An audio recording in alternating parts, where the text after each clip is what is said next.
ஒரு கர்மம் கிடையாது. இப்ப ஒரு கல்ச்சர் போய் சேர்ந்துருக்கு பாருங்க, நான்கு சம்பத்து கலங்காத அண்ணன்.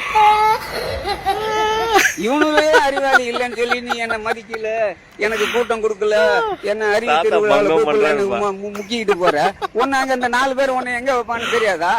தெரியாத காசியா காசு கேட்கற யோசியா. இவன் புஷியானந்து கூட சேர்ந்து இணைஞ்சு பணியாற்றுவார். என்ன ஆணுவாரு? மாநாடு மாடாடு எம்பளத்து கொம்பளத்து அம்பளத்துன்னு பேசிக்கிட்டு அவன்லாம் ஒரு அறிவு, அவங்களாம் ஒரு ஆளு.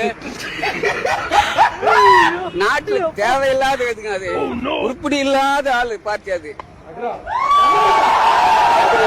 விஜய் என்னைக்கு அவன் என்னைக்கு அவன் சிஎம் சீட்ல உட்காந்தான்னா அன்னைக்கு என்ன தெரியுமா பண்ணுவான்?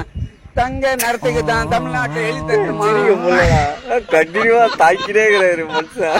இந்த கண்ணு அழகுக்கு தான் கர்நாடகத்தை எழுதி தட்டுமாடு அப்படின்னு பாண்ணா பாருங்க. அந்த மாதிரிதான் எழுதி கொடுத்துட்டு போவான். கை வலிக்குது வீடியோ எடுக்குதுக்கு. வீணா போயிடும் தமிழ்நாடு. அவன் வந்தான்னு வச்சுங்க, தமிழ்நாடு மறுபடியும் 2000 வருஷத்துக்கு முன்னாடி போன மாதிரி போயிடும். RSS பிஜேபி இவங்க எல்லாம் ஒன்னா சேர்ந்து மறுபடியும் சனாதனத்தோட இவனை வச்சு அவனை பயன்படுத்தணும். அவ்வளவுதான்.